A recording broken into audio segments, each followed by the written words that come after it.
An open letter to open-minded progressives. Chapter 7, The Ugly Truth About Government. Mencius Moldbug, May 29, 2008.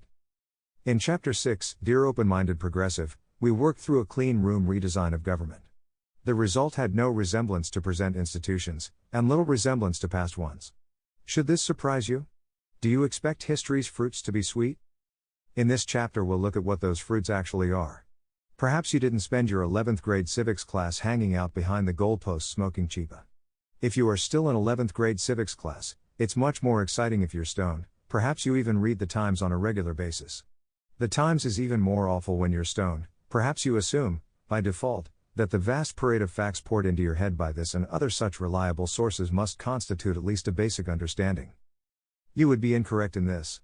And we have a Mr. Machiavelli, who is to government as Isaac Newton is to physics, Barry Bonds is to baseball, and Albert Hoffman is to LSD, to tell us why. He who desires or attempts to reform the government of a state, and wishes to have it accepted and capable of maintaining itself to the satisfaction of everybody, must at least retain the semblance of the old forms, so that it may seem to the people that there has been no change in the institutions, even though in fact they are entirely different from the old ones. For the great majority of mankind are satisfied with appearances, as though they were realities, and are often even more influenced by the things that seem than by those that are. So, for example, the Roman Principate, and even to some extent the Dominate, preserved the forms of the old republic. If Rome under Augustus had had a New York Times, it would have been full of the doings of the Senate and the consuls. The senators said this. The consuls did that. When in reality, everything that mattered went through Augustus. If the entire Senate had fallen through a manhole in the Forum, nothing would have changed, except, of course, that the illusion of the Republic could no longer be maintained. The Romans even had a word for a monarch, the good old Latin rex. No Roman emperor, however dissolute, autocratic or hubristic, ever adopted the title of king. Emperor is simply an anglicization of imperator, meaning commander i.e., a general. Often when the illusion ceases to delude anyone, it persists as a linguistic convention, especially on the tongues of officials. So in British official language one still may speak as if the Queen were the absolute personal ruler of the UK, when in fact she has no power at all. No one is confused by this. It is just a quaint turn of speech. Still, it has its effect. Power is a shy beast. She flees the sound of her name. When we ask who rules the UK, we are not looking for the answer, the Queen. The Queen may rock, but everyone knows she doesn't rule. Parting this thin outer peel, we come on the word Parliament, with which most of us are satisfied. This is your official answer. The Queen holds nominal power. Parliament holds formal power. But does this tell us where the actual power is? Why should we expect it to? Since when has it ever? Power has all the usual reasons to hide. Power is delicious, and everyone wants it. To bite into its crisp, sweet flesh, to lick its juices off your lips, this is more than pleasure. It is satisfaction. It is fulfillment. It is meaning. The love of a bird for a caterpillar is a tenuous and passing attachment next to the bond between a man and power. Of course power, like the caterpillar, may have other defenses, poison-filled spines and the like, but why not start with camouflage? Why look like anything more than a stick or a leaf? Of course, as a progressive, you have all sorts of ideas about where power is hiding. It is in the hands of the corporations, the crooked politicians, the bankers, the military, the television preachers, and so on. It would be unfair to denigrate all of these perspectives as conspiracy theories, and it is also unfair to denigrate all conspiracy theories as false. Lenin, for instance, was a conspirator. So were Alger Hiss, Benedict Arnold, even Machiavelli himself.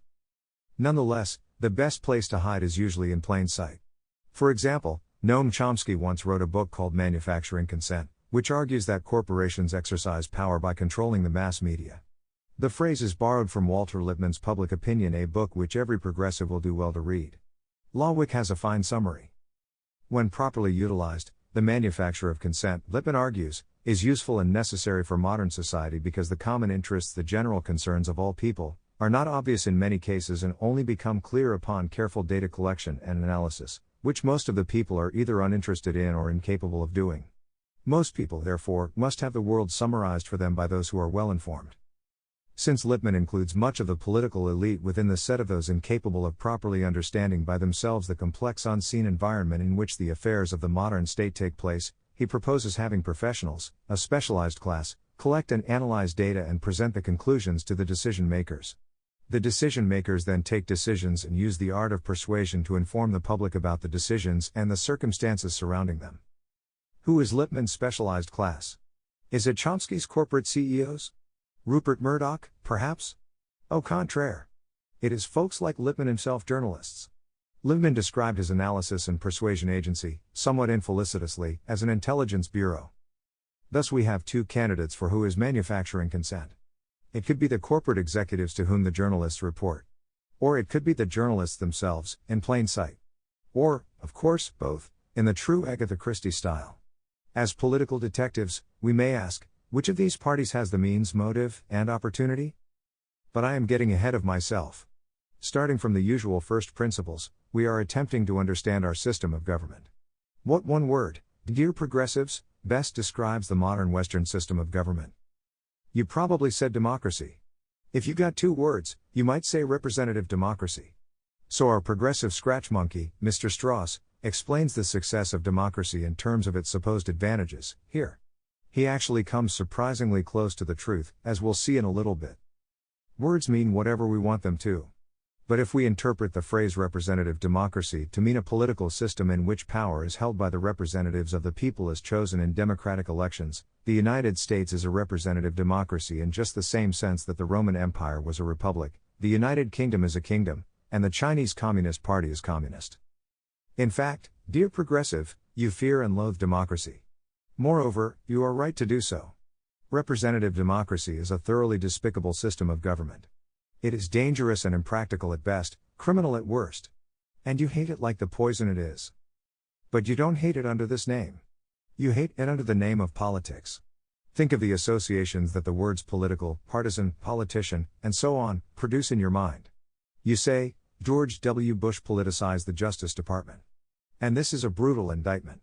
If you hated black people the way you hate politics, you might say George W. Bush Negroized the Justice Department, and the phrase would carry the same payload of contempt.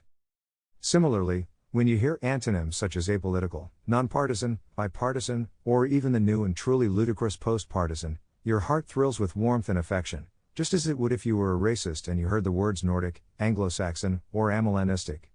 And as it does when you hear the word democracy. You certainly would never say that George W. Bush democratized the Justice Department. And yet, when you hear the phrase apolitical democracy, it sounds slightly off. Can we have democracy without politics? Representative democracy without politics? What would that even mean? That there are no parties, perhaps? So let me get this straight, 2 parties is good, 1 party is bad, very bad, no parties at all is, even better? Lawick has a curious page for nonpartisan democracy, in which some of these issues are explored, in the typical disjointed and unenlightening manner. This is simply one of these contradictions that we find in the modern, progressive mind. You have probably wondered, idly, about it yourself. Since, as we've seen, progressivism is an essentially religious movement, the mystery of politics, that necessary evil of democracy, slides neatly into the same lobe of your brain that was in less enlightened days reserved for the great questions of theology. How can God be 3 persons at once? A wondrous mystery indeed. 2 fresh yarns in the Pravda illustrate the irony beautifully. In the first, which we've linked to before, our brave reporter is positively amused to find a native tribe so benighted that they might imagine they'd be better off without democracy. In the second, our fearless correspondent is shocked that, in darkest North America, the savages are so backward and credulous as to entertain the preposterous belief that counting heads amidst the mob is a sensible way to select responsible public officials. Let's probe a little deeper into this mystery. If the actions of our democratic governments are not to be ascribed to the venal machinations of politicians, who is responsible for them? Who, in the ideal apolitical, nonpartisan, or post-partisan state, calls the shots? We are back to the basic question of power, which Lenin once summarized as who? Whom? This made more sense in English when we still use the word whom. What Lenin meant was, who rules whom? So if politicians should not rule, who, dear progressive, should? If we continue our pattern of 2-word answers, the answer is, public policy. To the progressive, rather ironically, considering the history, Lenin's question is completely inappropriate. You reject the idea that government means that who must rule whom. Rather, you believe that government, when conducted properly in the public interest, is an objective discipline, like physics, or geology, or mathematics. It does not matter who the physicists, geologists, or mathematicians are. There is no German physics, liberal geology, or Catholic mathematics. There is only correct physics, correct geology, and correct mathematics. The process and criteria by which physicists separate correct from incorrect physics is quite different from that for geology or mathematics, and none of these processes is perfect or works instantaneously. But all have an obvious tendency to progress from error and ignorance to truth and knowledge. Needless to say, if the United States were blessed with a Department of Mathematics, honestly I'm not sure why it isn't, but we can rest assured that if this wrong is ever righted, it will stay righted. It would be thoroughly inappropriate and irresponsible for George W. Bush to politicize the department's deliberations on topology, computability, game theory, etc. Public policy, of course, must not contradict physics, geology, or mathematics. But these are not its main linchpins. When we look inside the magic box of public policy, we see fields such as law and economics and ethics and sociology and psychology and public health and foreign policy and journalism and education and when we look at the history of these fields, we tend to see one of two things. Either, A, the field was more or less invented in the 20th century, sociology, psychology, or B, its 20th century principles bear very little relation to those of its 19th century predecessor, law, economics. We saw this in Chapter 5, for example, with international law. But again, I am getting ahead of myself. As a progressive, you regard the fields of public policy as more or less scientific. The 20th century is the century of scientific public policy. And just as there is no German physics or Catholic mathematics, there is no German public policy or Catholic public policy. There is only public policy. There is no who. There is no rule. There is no world domination. There is only global governance. So we see why it's inappropriate for George W. Bush to politicize the Justice Department. It is because the Justice Department is staffed with legal scholars. Is George W. Bush a legal scholar? Is a boar hog an F-16? When politics intrudes on the realm of science, it's more than just a violation. It's a kind of rape. One is instantly reminded of the Nazi stormtroopers, dancing around their flaming piles of books. One, if one is an American, is also reminded of the mindless jockery that ruled one's high school years. Do you, dear progressive, have any hesitation about picking a side in this dispute? Of course not. Thus we see the fate of representative, political democracy, which survives as a sort of vestigial reptile brain or fetal gill slit in the era of scientific government. In classic Machiavellian style, the form democracy has been redefined. It no longer means that the public's elected representatives control the government. It means that the government implements scientific public policy in the public interest. Public policy is in the public interest by definition. We may summarize the whole in Lincoln's concise phrase, government of the people, by the people, for the people. All governments are of the people, they also provide animal control.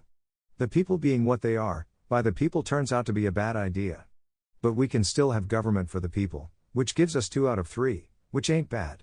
Since it is both of the people and for the people, and demos after all just means people, we can keep the good old word for our modern, scientific democracy. You may already know all this, but perhaps it's worth a brief tour of how this system evolved. The basically criminal nature of the old, political form of democracy has been discovered and rediscovered many times in American, and before that, of course, British history. In his American creation, the popular historian Joseph Ellis summarizes the founders' judgment on democracy, an alien, parasitic force. This of course would be their judgment as of the 1790s, not the 1770s, at which point they had plenty of experience with said parasitic force. Any pre-modern history of the period, I recommend Albert Beveridge's 4-volume Life of John Marshall, 1, 2, 3, 4 will show you why. There is a reason you didn't learn much about the First Republic in that 11th grade civics class. The Second Republic, or constitutional period, saw a return to government by enlightened aristocrats, first under the Federalists and later under the Jeffersonians, who rather cleverly rode a wave of mob agitation into office and then ruled in a distinctly Federalist style, a trick that would later be repeated. This era of good feelings lasted until the election of politician Andrew Jackson, who among other works of genius invented the spoils system, the unabashed selection of political loyalists for government jobs. The following period of political turmoil, while distinguished by occasional flashes of sanity, such as the best system of government finance in history, and ameliorated by gridlock between North and South, which preserved a remarkably small and simple Washington, degenerated into the mass military insanity of the 1860s. Many Northern intellectuals, such as Henry Adams, had assumed that the defeat of the slave power would heal all the woes of the federal city and transform it into the shining light it was meant to be. Au contraire. Instead, In the Union period or Third Republic, what was by 20th century standards a remarkably limited government, but by 18th century standards an almost omnipotent one, fell into the hands of ethnic machines, corrupt politicians, quasi-criminal financiers, sinister wire pullers, unscrupulous journalists, vested interests, and the like. History, which of course is always on the side of the winners, has written this down as the Gilded Age. For all its faults, the Gilded Age system created perhaps the most responsible and effective government in U.S. history. Architecture is always a good clue to the nature of power, and Gilded Age buildings, where they still stand, are invariably decorative. The country's prosperity and productivity was, of course, unmatched. Its laws were strict and strictly enforced, nothing like today's festering ulcers of crime were imaginable. An English journalist of Tory bent, G. W. Stevens, wrote an excellent travelogue of Gilded Age America, the land of the dollar. It's very readable, especially if you don't mind the N-word. Stevens, in 1898, was unable to locate anything like a slum in New York City, and his intentions were not complimentary. It's an interesting exercise to compare the hyperventilations of a Gilded Age social reformer like Jacob Riis, the title How the Other Half Lives May Ring a Bell, to the world of Sudhir Venkatesh. Riis's tenement dwellers are sometimes less than well scrubbed. They can be slovenly. They drink a lot of beer. Their apartments are small and have poor ventilation. Ventilation, for some reason, seems to be a major concern. All these horrors still afflict the present-day residents of the Lower East Side, who are hardly in need of anyone's charity. But the Gilded Age political system was, again, criminal. In other words, it was democratic. The old American system is probably best compared to the government of China today. While they evolved from very different origins, they have converged in that universal medium, corruption. Government serves as a profit center, but, unlike in neocameralism, the distribution of profits is informal. The dividends are fought over with 1,000 non-transparent stratagems. Since China is not a democracy, vote buying is not practiced there. It was certainly practiced here. And the bosses and plutocrats were not, by and large, cultured men. Sometimes I feel this is the main objection of their enemies. The American intellectual aristocracy simply could not tolerate a world in which their country was governed by these corrupt, boorish thugs. So, as aristocrats will, they plotted their revenge. I mentioned reform earlier. And Machiavelli, if you scroll back to the top, uses the same word. Of course, he simply meant change the form of. He implies no connotations. But notice, dear progressive, your associations with the word reform. Like nonpartisan and all those other good words, it is connected with the happy part of your brain. Lawick's reform page is not bad. Politically, the deepest roots of the present regime are found in the liberal Republicans and the mugwumps of the early Union period. The cause they are most associated with is civil service reform, which removed the president's power to staff the civil service and replaced it with competitive examinations, which tended to select, of course, scions of said aristocracy. Lawick has many other discussions of early progressivism, the settlement movement, the Fabians, the muckrakers. You were probably exposed to large doses of this in your 11th grade civics class. If you are still in 11th grade civics class, take an extra hit for this material. You'll need it. It is interesting to go back and read, say, Lincoln Steffens today. Unfortunately, Google Books has failed us on his Shame of the Cities, but here is a sample. And Steffens' autobiography, really a series of rants drawn loosely from his life, is easily obtainable. What comes through is, most of all, a tremendous sense of smugness and arrogance. Steffens, for example, will be talking to Teddy Roosevelt, a close personal friend. But the prey doesn't always take Steffens' advice. He compromises sometimes. That's because he's weak, or ignorant, or corrupt, or maybe all three. Steffens' tone only works if you think of him as the underdog. But underdogs are infrequently found in the Oval Office, and hindsight indeed shows us that this underdog won. Which makes him the overdog. And while its long-departed ghost is easily recognizable in the rhetoric of, say, a Michael Moore, a brief glance at Steffens' work will show you that nothing like the political tradition he is attacking exists in the world today. To the extent that there are ethnic political machines, they are firmly in the hands of Steffens' successors. Whereas Steffens' tradition has flourished. He was the mentor, for example, of Walter Lippmann. If you trace the social network of modern journalism, all the lines would go back to Steffens and his cronies. And the lines lead overseas, as well. Steffens went to Russia in 1919, and he loved it. As he wrote in 1930. Soviet Russia was a revolutionary government with an evolutionary plan. Their plan was not by direct action to resist such evils as poverty and riches, graft, privilege, tyranny and war, but to seek out and remove the causes of them. They were at present only laying a basis for these good things. They had to set up a dictatorship, supported by a small, trained minority, to make and maintain for a few generations a scientific rearrangement of economic forces which would result in economic democracy first and political democracy last. Economic democracy. Contemplate this concept, dear reader. Whatever economic democracy may be, it certainly has nothing at all to do with the practice of entrusting control of the state to elected representatives. Stephens then allows Lenin, whom he is interviewing, to deliver a few paragraphs on the necessity of murdering the bourgeoisie, and finally delivers his famous line. "So you've been over into Russia?" asked Bernard Baruch, and I answered very literally, "I have been over into the future, and it works." This was in Joe Davidson's studio, where Mr. Baruch was sitting for a portrait bust. The sculptor asked if I wasn't glad to get back. I was. It was a mental change we had experienced, not physical. Bullitt asked in surprise why it was that, having been so elated by the prospect of Russia, we were so glad to be back in Paris. I thought it was because, though we had been in heaven, we were so accustomed to our own civilization that we preferred hell. We were ruined, we could recognize salvation, but could not be saved. Indeed, what Stephens calls applied Christianity, and our readers will recognize as our good old friend, creeping Quakerism, is seldom far beneath the surface in his work. I think you get the drift, but let us summarize. Note that propaganda is not yet a term of abuse in 1930. In Russia, the ultimate purpose of this conscious process of merging politics and business is to abolish the political state as soon as its sole uses are served, to make defensive war abroad and at home, and to teach the people by propaganda and by enforced conditions to substitute new for old ideas and habits. The political establishment is a sort of protective scaffolding within which the temporary dictatorship is building all agriculture, all industries, and all businesses into one huge centralized organization. They will point out to you from over there that our businesses, too, are and long have been coming together, merging trusts into combines, which in turn unite into greater and greater monopolies. They think that when we Western reformers and liberals resist this tendency, we are standing in the way of a natural, inevitable economic compulsion to form one big union of business. All that they have changed is the ownership, which they, and Henry Ford, think is about all that's wrong. Aren't they right to encourage the process? Aren't we wrong to oppose it? Note this recycling of ideas through Russia. There is nothing Russian at all about the dream Stephens is purveying. It is all in Edward Bellamy. From day one, a substantial and influential section of the American intelligentsia were the patrons, intellectual and political, of the Soviet Union, which spent all 80 years of its life manfully trying to implement Bellamy's vision. Imagine how, say, libertarians would react if Russia decided to turn itself into a libertarian utopia. Imagine how easily they might come to overlook the matter if achieving the libertarian utopia turned out to involve, just a little bit of good old Russian-style killing. In self-defense, of course. Libertarians believe in self-defense. Don't they? And besides, we're just killing government officials, and so on.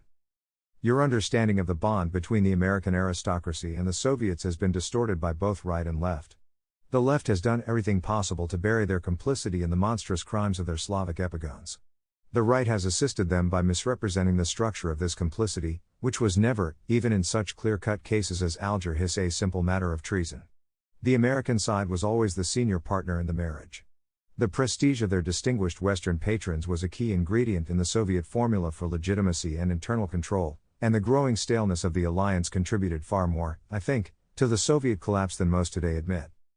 Anyway, let's briefly finish up our origin myth, which ends, of course, in 1933. An excellent history of the period is supplied by the historian and progressive James Truslow Adams, who followed his 4-volume March of Democracy with 2 volumes of yearbooks, written every year and not, so far as I can determine, edited afterward, covering each year to 1948. This provides a pleasant hindsightless feel found in few other treatments of the period. In his history of 1933, Adams reports, "Nothing much was known about Roosevelt, except his smile. As William Allen White wrote at the time of his inauguration, we are putting our hands in a grab bag. Heaven only knows what we shall pull out." With the disingenuousness apparently required of a presidential candidate, his campaign speeches had not disclosed his real views. Well, that's putting it mildly. In fact, they had disclosed other views, which were not his real views. As Mariner Eccles put it, given later developments, the campaign speeches often read like a giant misprint, in which Roosevelt and Hoover speak each other's lines. Apparently White, for some reason, knew the story behind the script. Of course, if you don't believe in democracy, there is no reason not to treat it with contempt. Adams, with only a mild glaze of sycophancy, reports the results. FDR was, in fact, with the help of what he considered the best expert advice, although always making final decision himself, trying experiments, and occasionally he frankly said so. In these experiments he has been motivated by two objects, one the overcoming of the Depression, and the other the making over of the economic organization of the nation, the latter being what he called in his campaign speeches the New Deal. It is this which appears, it is too soon to speak positively, his chief objective, and it is difficult as yet to judge what his conception of the new society may be. In his first year he has shown enormous courage but has, apparently, not seldom changed his point of view, as well as his advisors. As the latter loomed large in the administration, to a considerable extent displacing the regular cabinet in public sight, the so-called brain trust requires some comment. Of recent years college professors have been more and more frequently called into consultation as experts. Hoover made frequent application to them when president. Roosevelt did the same as governor of New York, and foreign governments have done likewise. However, they have never been so in the forefront of affairs as since Roosevelt entered the White House, and this, together with the vagueness of what the New Deal might signify, helped to hinder the restoration of confidence. The lack of ability to foresee the future, to say nothing in too many cases of the absence of personal integrity, had indeed thrown the big businessmen, the bankers and captains of industry, into the discard, but on the other hand the American has never had much belief in the practical ability of a professor, and the experts have disagreed among themselves as notably as doctors are said to do. Moreover, Roosevelt chose many of his advisors from the distinct radical or left-wing group, the names of most of them being utterly new to the public. At first among the chief of these appear to have been Professor Raymond Moley, Dr. R.G. Tugwell, and A.A. Burrell Jr., all of Columbia University, New York. In the summer of 1933 there were added to these and many others Professor G.F. Warren of Cornell, a leading advocate of the commodity dollar, and Professor J.H. Rogers of Yale. At least 20 or 30 others could be mentioned. It is to the brain trust that we owe the carrying out of the vague New Deal, or as a great admirer of the president prefers to call it, the Roosevelt Revolution. What the final result may be, no one can yet say, but as we shall see at the end of the chapter, they have presented a staggering bill for the American citizen to pay. Indeed, I doubt there is a more succinct history of the birth of public policy. I date the Fourth Republic and the Progressive period to 1933. We can read this story in two ways. We can read it as the coming of modern, scientific government in the United States. Or we can read it as the transfer of power from political democracy to the American university system, which, just for the sake of a catchy catchword, I like to call the cathedral. Albert J. Nock had no doubts on the matter. Allow me to reproduce a section of his diary from 1933. 29th of October, and so Brother Hitler decides he will no longer play with the League of Nations. This leaves the League en route a shattered state, as Artemus Ward said of the Confederate Army after Lee's surrender. That army now consists of Kirby Smith, 4 mules, and a bass drum, and is moving rapidly towards Texas. 30th of October, public doings in this country are beyond all comment. Roosevelt has assembled in Washington the most extraordinary aggregation of quacks, I imagine, that was ever seen herded together. His passage from the scene of political action will remove the most lively showman that has been seen in America since the death of P.T. Barnum. The absence of opposition is remarkable. Republicans seem to have forgotten that the function of an opposition is to oppose. I say this in derision, of course, for our politics are always bipartisan. I have talked with many people. No one has any confidence in Roosevelt's notions, but the organs of public opinion either praise him or are silent, and no one expects that Congress will call him on the carpet. The only certain things are that his fireworks will cost a lot of money, and that they will enlarge our bureaucracy indefinitely. Most of the big federal slush fund that the taxpayers will create next year will go to local politicians, nominally for improvements, unemployment or whatnot, but actually for an increase of jobs and jobbery. This ought to build up a very strong machine for the next campaign, as I am convinced it is meant to do, and all it is meant to do, and no doubt it will. I notice that the new move of juggling with the price of gold has been turned over to the RFC instead of to the Treasury, thus making the RFC a personal agent of the President. 31st of October, to my mind, there was never a better example of getting up a scare in order, as Mr. Jefferson said, to waste the labors of the people under the pretense of taking care of them. Our improvement, such as it is, was underway in June, and there is no evidence whatever that Mr. Roosevelt's meddling has accelerated it. One is reminded of the headlong haste about framing the federal Constitution, on the pretext that the country was going to the dogs under the Articles of Confederation, when in fact it was doing very well indeed, as recent researches have shown. All this is a despicable trick. The papers say that in this business of meddling with the gold market, Roosevelt is influenced by the theories of Irving Fisher. It reminds me that when I was in Europe I heard that one of Hitler's principal lieutenants is a chap that I used to know pretty well. The only name I can think of is Helfschlager, and that is not right. His family are the big art dealers in Munich, Hans Stangl, that's it. I got well acquainted with him in New York, and saw him afterward in Munich, and came away with the considered belief that he is a fine fellow and uncommonly likable, but just as crazy as a loon. I have long had precisely that opinion of Fischer. Therefore, if it is true that Irving Fischer is to the front in America and Helfschlager in Germany, I think the future for both countries looks pretty dark. Don't miss La Wick on Irving Fischer. The page demonstrates the dichotomy perfectly. So, as so often here on Earth, we have two ways to see reality. Either power has passed into the hands of the cathedral, or it has disappeared and been replaced by mere science. Public policy. Of course you know what I think. But what do you think? If we can conceive the cathedral as an actual, non-divinely inspired, political machine for a moment, suspending any resentment or reverence we may feel toward it, not assuming that the policies it produces are good or bad or true or false, we can just admire it from an engineering perspective and see how well it works. First, if there is one pattern we see in the public policies the cathedral produces, it's that they tend to be very good at creating dependency. We can observe the dependency system by imagining what would happen if Washington, D.C., out of the radius of the Beltway, is suddenly teleported by aliens into a different dimension, where its residents will live out their lives in unimaginable wealth, comfort and personal fulfillment. We here on Earth, however, see the federal city disappear in a flash of light. In its place is a crater of radioactive glass. What would happen? Many checks would no longer arrive. Children would go hungry, not just in North America, but around the world. Old people would starve.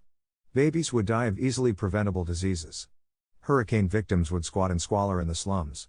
Drug companies would sell poison, stockbrokers would sell worthless paper, Toys R Us would sell little plastic parts designed to stick in my daughter's throat and choke her.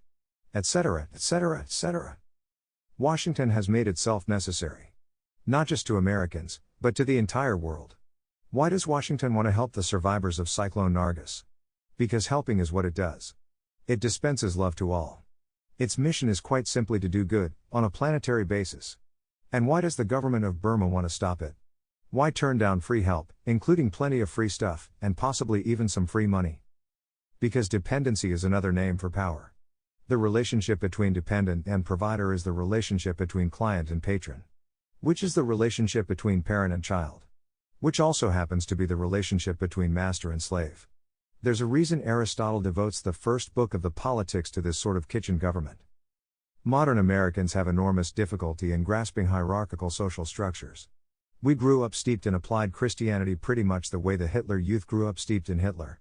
Suggesting that slavery could ever be or have been, as Aristotle suggests, natural and healthy, is like suggesting to the Hitler Youth that it might be cool to make some Jewish friends. Their idea of Jews is straight out of Judsus. Our idea of slavery is straight out of Uncle Tom's Cabin. If you want an accurate perspective of the past, a propaganda novel is probably not the best place to start. If you want an accurate perspective of American slavery, I recommend Eugene Genovese's Roll Jordan Roll, which is a little Marxist but only superficially so. No work like it could be written today. Legally and socially, a slave is an adult child. There's a reason the word emancipation is used for the dissolution of both bonds. We think of the master-slave relationship as usually sick and twisted, and invariably adversarial. Parent-child relationships can be all three.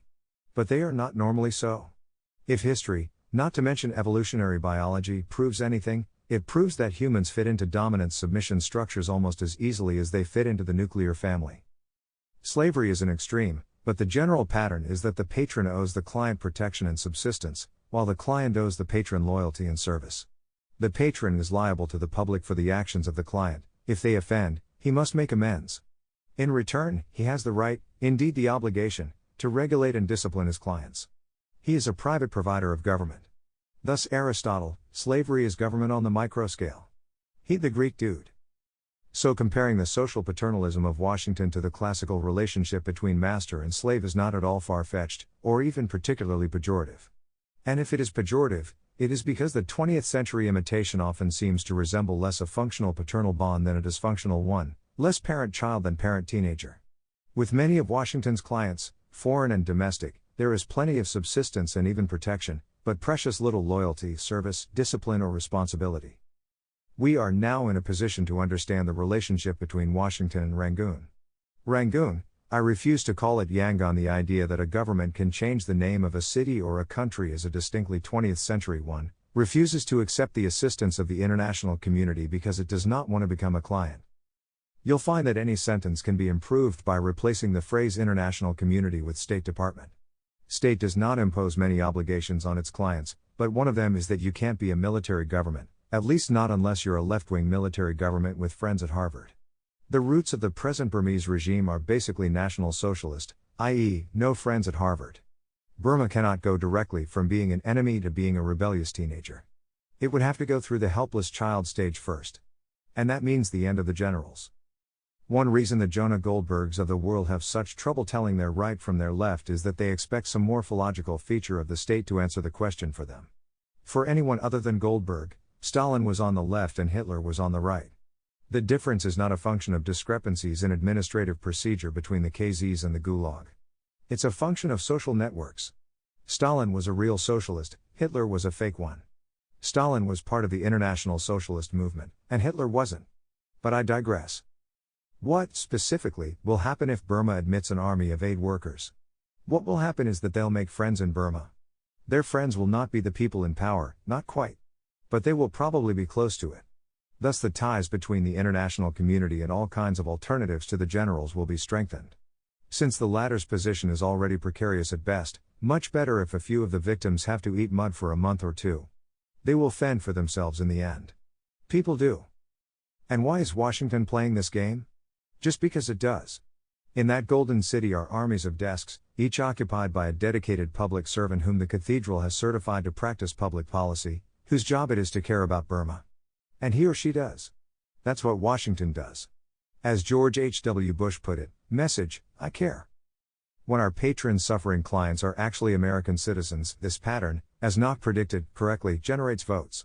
Before the New Deal, vote buying in America was generally local and informal. Retail, you might say. After 1933 it was wholesale. But however much of a client it becomes, I really can't imagine the generals can hold out that much longer. Burma will never export electoral votes. Statehood is unimaginable. So why does Washington continue to molest the generals, in pursuit of the love and fealty of the Burmese people? Just because it does. There is adaptive value in applied Christianity. That adaptive value derives from its domestic application. There is little or no adaptive value in restricting the principle to domestic clients, and it involves a level of conscious cynicism which is not compatible with the reality of progressivism. So the restriction does not evolve. Thus the neo-Quakerism which supplies the ethical core of progressivism, and is evangelized with increasingly relentless zeal by the cathedral's robeless monks, is completely compatible with the acquisition and maintenance of political power.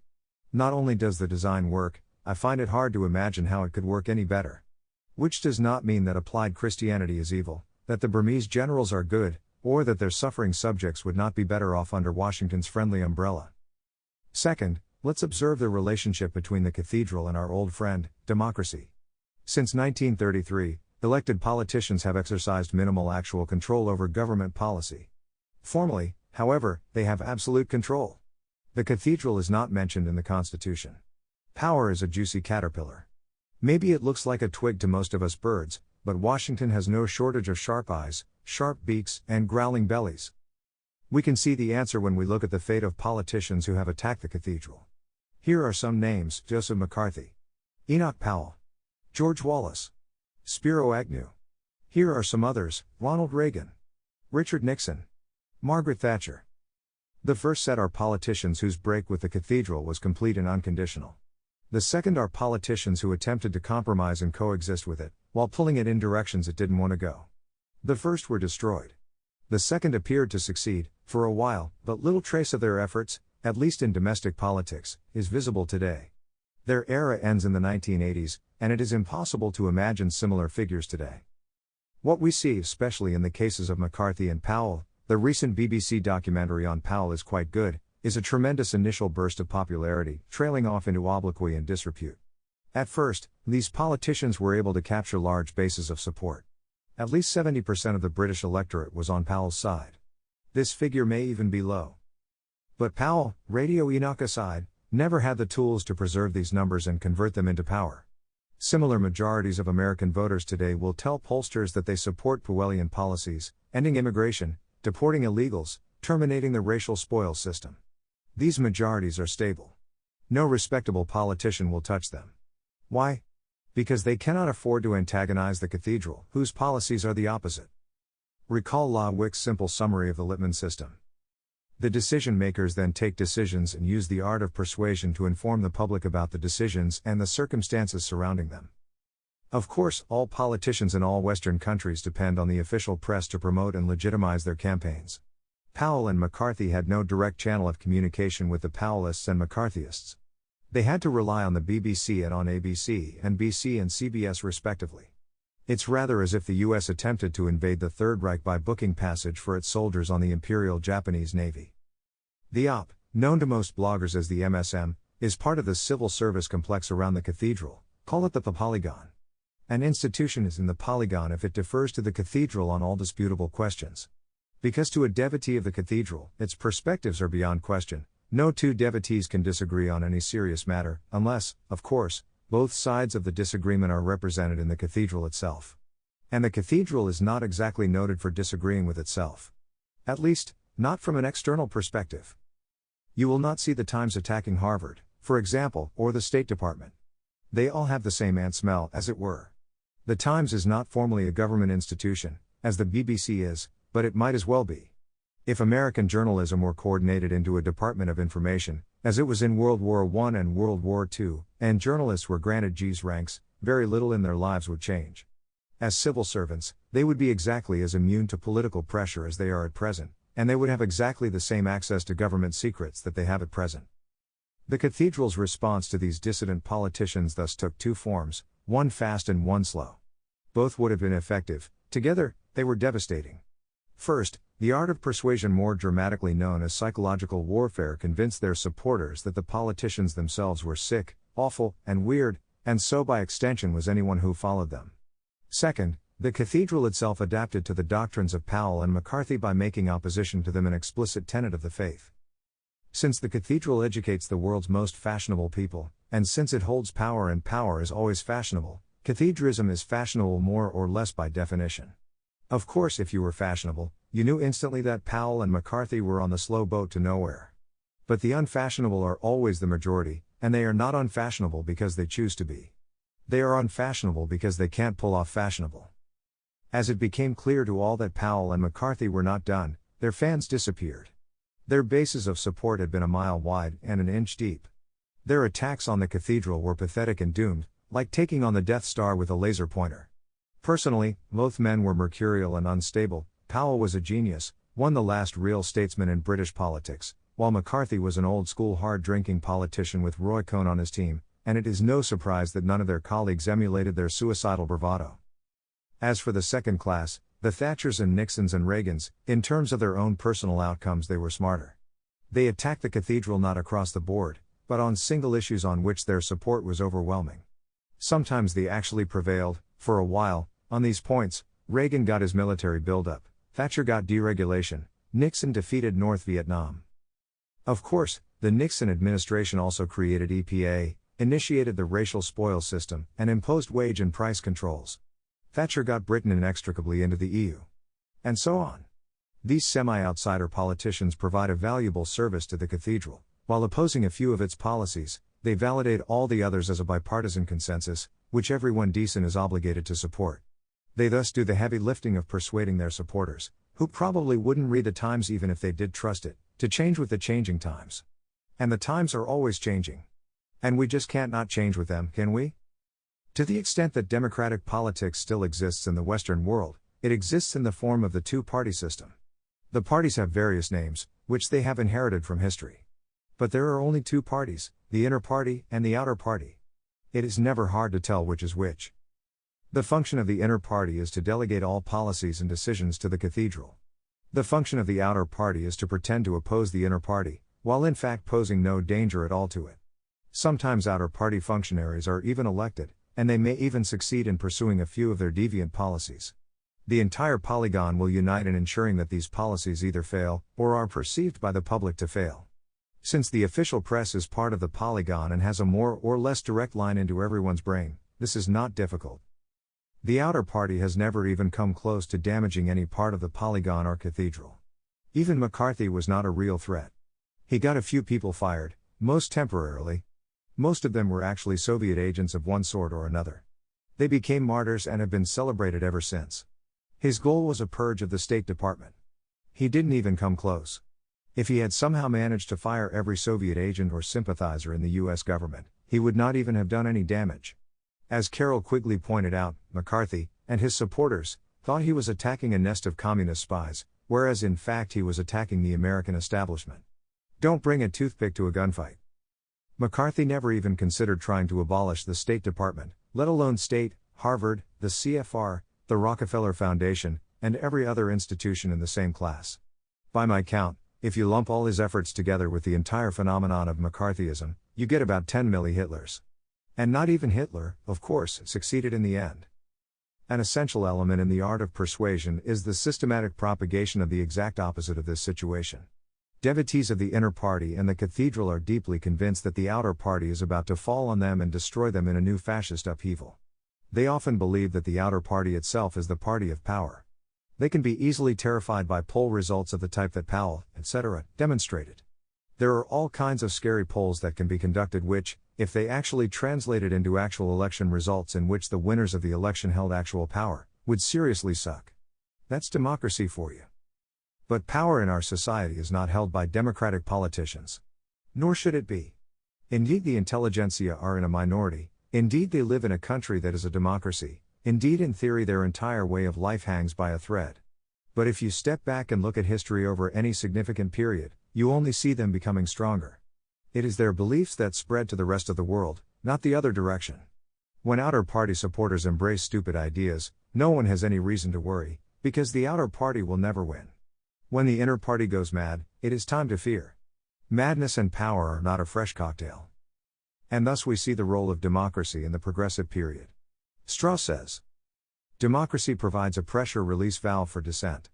As long as the party in power are up for re-election in a period of months to single-digit years, opponents can grit their teeth and remind themselves that this, too, shall pass. And wait for an opportunity to vote the bums out. Democracies don't usually spawn violent opposition parties because opposition parties can hope to gain power through non-violent means. This is the theory. But since elected politicians in the cathedral system have, as we've seen, no real power, what we're looking at here is not a pressure release valve, but a fake pressure release valve. The regular exchange of parties in power reassures you, dear voter, that if the state starts to become seriously insane, the valve will trip, the bums will be thrown out, and everything will return to normal. In fact, we know exactly what Washington's policies 20 years from now will be. They will certainly have nothing to do with politics. They will be implementations of the ideas now taught at Harvard, Yale, and Berkeley. There is a little lag as the memes work their way through the system, as older and wiser civil servants retire and younger, more fanatical ones take their place. But this lag is getting shorter all the time. And by the standards of the average voter 40 years ago, let alone 80, Washington already is seriously insane. What is the probability that by your standards, as progressive as they may be, Washington 40 years from now will not seem just as crazed? Fairly low, I'm afraid. And this brings us to the third point about the public policy apparatus. While appearing unconscious of its audience, it adapts to it. This is the most incriminating point, because there is no good explanation for it, and the trend is quite ominous if projected outward. Take the recent decision of the California Supreme Court, who have just discovered that the state's constitution allows people of the same sex to marry.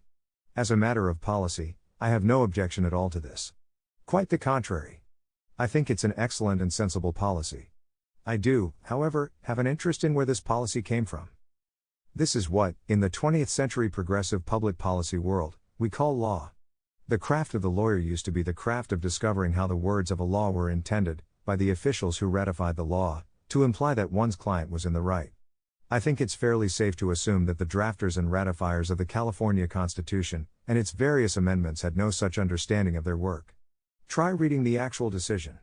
It's a fascinating hunk of boilerplate. Nonetheless, the drafters wrought better than they knew. The practice of drafting laws which are vague to the point of meaninglessness, then empowering judges to interpret them, is simply another way of abolishing politics. Congress legislates this way all the time. All they are doing is transferring the power of legislation to a more private body, which is not subject to public scrutiny and the other painful woes of politics. The great thing about the gay marriage decision is that no one in California has any idea who made it. I think there are 9 people on the California Supreme Court. Who are they? How did they get their jobs? Who the heck knows? No one seems to care at all. The U.S. Constitution was the first and greatest offender in this department. Its drafters did not even agree on such basic matters as whether a state could leave the Union. In practice, it made the Supreme Court the supreme legislative assembly, which over the last 200 years, mostly over the last 50, has created a body of decisions, perfectly comparable to Britain's unwritten constitution, that we call constitutional law. The idea that this legislative corpus can be derived in some mystical, yet automatic, way from the text of the Constitution is preposterous, and no one holds it. Instead we have the living Constitution, which always seems to live to the left. I've never heard anyone, not even the most deranged fundamentalist, propose reinterpreting the Constitution to provide rights to fetuses, an obvious corollary of this approach, if the inner party and the outer party were symmetric opposites, and the life of the Constitution was powered by political democracy. Of course it is not. It does not rest in formal interpretation of texts. It rests in ethical judgments. It is the job of the legislator to make ethical judgments, and the California Supreme Court is doing its job. It's a pity it has to carpool with such a large bodyguard of lies, but that's the modern world for you. And we know where these ethical judgments come from. They are inter-party judgments, and the inter-party's ethics are Christian, Protestant, and Quaker in their origins. Fine. We all need ethics, and applied Christianity will do as well as anything else. What interests me is when these ethical judgments come about. Imagine, for instance, that the California Supreme Court had decided in, say, 1978, that it was unconstitutional, for California to prohibit its male citizens from marrying each other. Is this a thinkable event? I think not. And yet the court's writ ran just as far and was just as powerful in 1978 as in 2008. And ethics, surely, have not changed. The living Constitution does not adapt with changes in ethics. It adapts with changes in public opinion, as long as that public opinion is shifting in the direction of applied Christianity. Public opinion was ready for abortion in 1973 barely. It was ready for gay marriage in 2008 barely. It was not ready for gay marriage in 1973.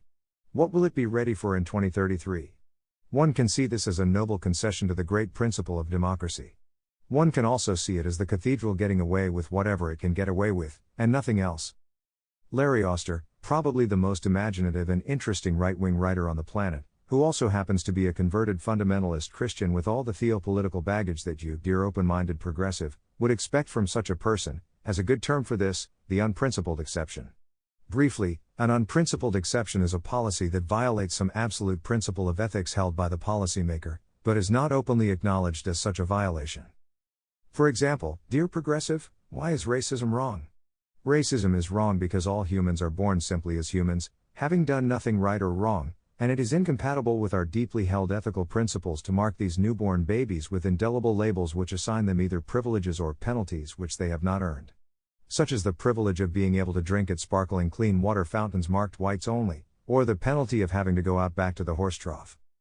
We hit that one out of the park, didn't we? Okay. So why is it ethical to label newborn babies as American or Mexican, due to nothing but the descent and geographical position at birth of their parents, and give the former a cornucopia of benefits from which the latter is barred, such as the right to live, work, and drink from drinking fountains in the continental United States? What makes Washington think it is somehow ethical to establish two classes of human, Americans and Mexicans, based only on coincidences of birth that are just as arbitrary as black versus white, and treat the two completely differently? How does this differ from racism, Southern style? You think this is ugly? Oh, we can get worse. Let's suppose the U.S., in its eagerness to treat these second-class humans, if not quite as well as possible, at least better than we treat them now, establishes a new guest worker program which is open only to Nigerians. Any number of Nigerians may come to the U.S. and work. There are certain restrictions, however. They have to live in special guest worker housing. They have to go to their workplace in the morning, and return before the sun sets. They may not wander around the streets at night. They must carry special guest worker passes. Obviously, they can't vote. And they are strictly prohibited from using all public amenities, including, of course, drinking fountains. Is it a more ethical policy to have this program, or not to have it? If you think no Nigerians could be found to take advantage of it, you're quite wrong. If you have the program, should you cancel it, and send the Nigerians home, to a life of continued poverty back in Nigeria? How is this helping them? On the other hand, our program has all the major features of apartheid. And surely no apartheid is better than apartheid. There is a very easy resolution to this problem: adopt the principle that no person is illegal. This rule is perfectly consistent with applied Christianity. It is taught at all our great universities. It is implied every time a journalist deploys the euphemism undocumented. And I'm sure there are dozens of ways in which it could be incorporated into our great living constitution. There is only one problem: the people are not quite ready for it. But perhaps in 30 years they will be. Perhaps. I would bet money on it. And I would also bet that, by the time this principle is established, denying it will be the equivalent of racism. Us old fogies who were born in the 1970s will be convulsed with guilt and shame at the thought that the US actually considered it ethically acceptable to turn away, deport, and otherwise penalize our fellow human beings, on the ridiculous and irrelevant grounds that they were born somewhere else. So the cathedral winds coming and going. Today, it does not suffer the political backlash that would be sure to ensue if the inner party endorsed opening the borders to everyone. Still less if it actually did so. Unless it let the new Americans vote as soon as they set foot on our sacred soil, which of course would be the most Christian approach, and in 2038, having increased North America's population to approximately 2 billion persons, none of them illegal, and all living in the same third world conditions which it has already inflicted on most of the planet, our blessed cathedral will have the privilege of berating the past with its guilt for not having recognized the obvious truth that no person is illegal. Ain't it beautiful? It is. But I have been talking about this cathedral thing for long enough that I'm not sure you believe it really exists. Well, do I have a treat for you? It's not news that I believe the cathedral is evil. And since it's 2008, you'd expect evil to have not only a name, but a blog. And sure enough it does. Evil's name is Timothy Burke. He is a professor of history, specializing in Southern Africa, at Swarthmore, and his blog is easily distracted. The great thing about Professor Burke is that he appears to have a conscience. Almost every post in his blog can be understood as a kind of rhetorical struggle to repress some inner pang of doubt. He is the good German par excellence. When people of this mindset found themselves in the Third Reich, they were moderate Nazis. In Czechoslovakia or Poland they worked within the system. Professor Burke is nowhere near being a dissident, but there is a dissident inside him. He doesn't like it, not at all. He stabs it with his steely knives. He can check out any time. But he can never leave. His position is a high one, and not easy to get. The entire blog is characterized, indeed it could serve as a type specimen for, the quality that Nabokov called Pashlost. Simply an embarrassment of riches. I am saddened by the fact that, as a new parent, I cannot devour the whole thing. But as a case study, I have selected this. The whole post is a treat, but I am especially tickled by the line. I am drawn to procedural liberalism because I live in worlds that are highly procedural and my skills and training are adapted to manipulating procedural outcomes. Manipulating procedural outcomes. My entire post, maybe even my entire blog, reduced to 3 words. If you want to know how you are governed, this is it: you are governed by manipulating procedural outcomes. It's perfect. It belongs on someone's tomb. But don't even click on link if you are not prepared to work up a little steam. Barack Obama's handling of his grandmother was brutal, perhaps, but it really has nothing on the job Professor Burke does on his mother-in-law. When I talk to my mother-in-law, I often get a clear view of its workings, and the role that mass culture, including the mainstream media, play in providing fresh narrative hooks and telling incidentals to its churnings. In the last 2 years, for example, every time I talk to her, she wants to return to the story of Ward Churchill. Or she wants to talk about how terrible crime is. Or about the problem of illegal immigrants. And so on. These are immobile, self-reproducing stories. Their truth in her mind is guaranteed by something far outside the actualities and realities that compose any given incident or issue. These are immobile, self-reproducing stories. I desperately want his mother-in-law to find this post, read it, and slap Professor Burke very hard across his overgrown 13-year-old face. But I doubt it'll happen. Their truth in her mind is guaranteed by something far outside the actualities and realities that compose any given incident or issue. Can even this awful sentence do justice to the twisted mind of Timothy Burke? To the cathedral as a whole, on which he is just one small gargoyle on a minor, far-flung flying buttress? Dear open-minded progressive, I invite you to read this post, or anything else on Professor Burke's remarkably revealing blog, if you remain undecided, and ask yourself again. Do I trust the cathedral? Do I consider it a source of responsible, effective public policy? And, in the long term, is it secure? In Chapter 8, we try and figure out what to do if the answer turns out to be no. Footnotes 1. For example, from Lawick, while at university, in one Greek prose examination lasting 3 hours, he was asked to translate a passage into Greek. Powell walked out after 1.5 hours, having produced translations in the styles of Plato and Thucydides. For his efforts, he was awarded a double-starred first in Latin and Greek, this grade being the best possible and extremely rare.